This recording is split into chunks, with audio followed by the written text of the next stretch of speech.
Voici un petit reportage de notre sortie de Fribourg à Tavel. D'abord à pied jusqu'à la gare, où nous prenons le bus dans la halle de départ pour descendre en Basse-Ville, parce que nous voulions aller dans la vallée du Gotteron et rejoindre Tavel. Voici dans le bus la traversée du fameux pont de Berne, un très vieux pont en bois.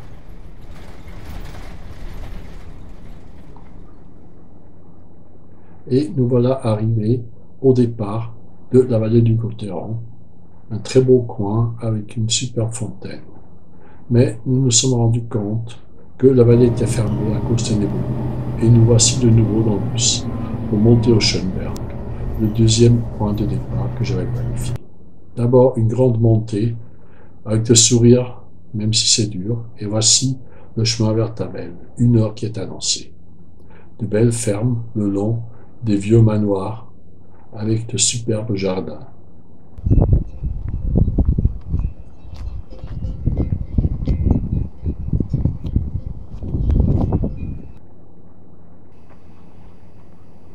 Un paysage superbe, les champs de colza en fleurs, tout jaunes. Et nous voici déjà en train de préparer notre pique-nique dans la forêt avec un petit feu de bois.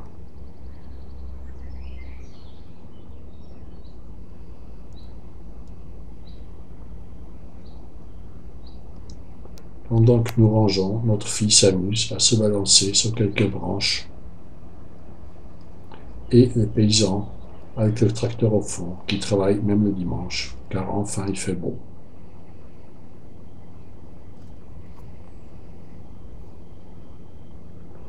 Les montagnes dans le lointain. Nous sommes juste à quelques kilomètres de la ville et déjà nous avons ces superbes paysages avec de belles fermes.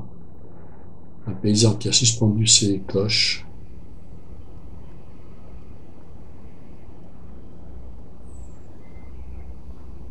Voici un arrêt pour se désaltérer. Une petite cabane de sorcière où nous avons enfermé notre fille, mais pas pour trop longtemps.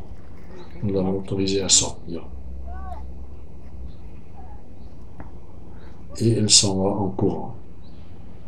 Ma femme est fascinée par un tas de bois et de photographies en longueur. Et la voici qui me rejoint en essayant d'éviter de marcher dans la boue. Un joli chemin dans les bois.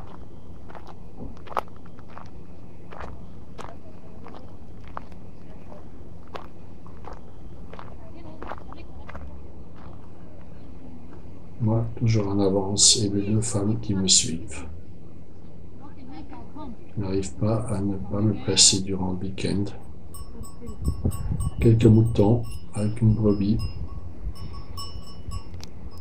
qui sont bien pris en photo. Et déjà le drapeau de Tavel, ou Tavers comme on dit en allemand. Voici l'arrivée à Tafers, avec un carrefour avec de superbes vieilles maisons. Malheureusement, tout le village n'était pas aussi beau, mais le centre était bien conservé. La fontaine pour se rafraîchir, l'église au fond.